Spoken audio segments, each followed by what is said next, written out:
नमस्कार मंडळी. आज तुम्हाला विचारधारा हाच विचार वाचून दाखवतो आणि स्पष्टीकरण अगदी थोडक्यात देतो.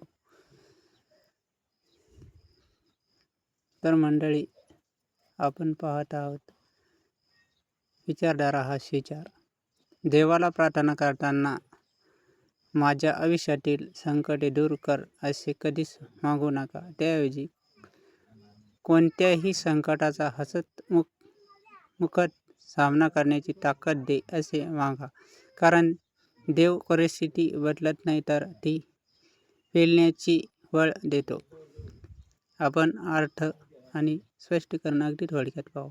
अर्थ: भगवंताला ही प्रार्थना करा की आयुष्यामध्ये संकट दूर करण्यासाठी आम्हाला शक्ती दे आणि आम्ही त्याला हसतमुखाने सामना करू त्या संकटांना. त्यासाठी आम्हाला हातात बळ दे. बस एवढंच मागा, बाकी मागण्याची आवश्यकता नाही.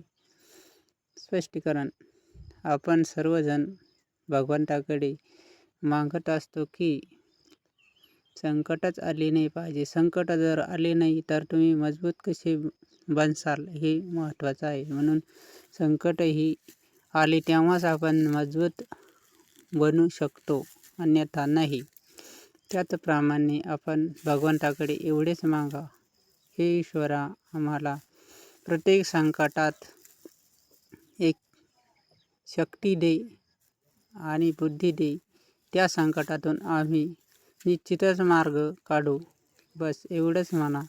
भगवंत तुम्हाला नक्कीच बळ आणि शक्ती देणारच, याविषयी मला खात्री आहे.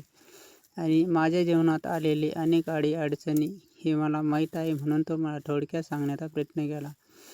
आणि माझ्याही जीवनात अनेक संकटे आले, तरी मी कधी संकटाला घाबरलो नाही आणि देवाला मागतही राहिलो नाही की देवा मला संकटातून दूर कर.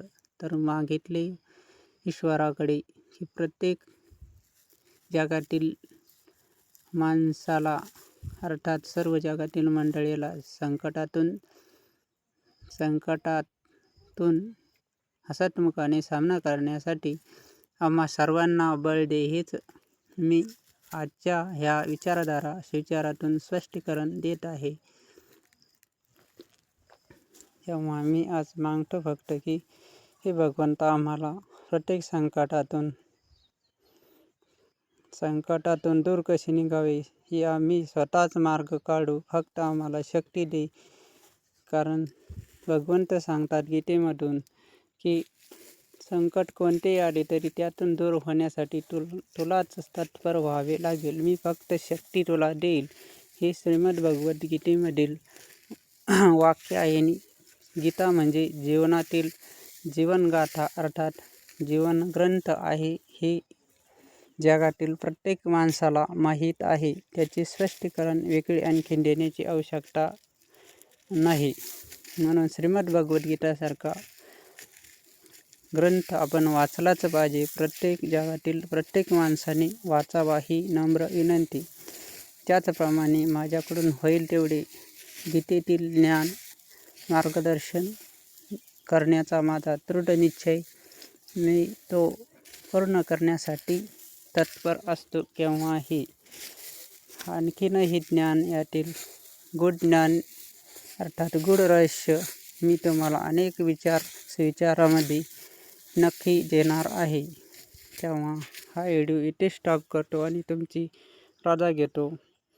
सर्वांना श्री गुरुदेव दत्त. रामकृष्ण हरी.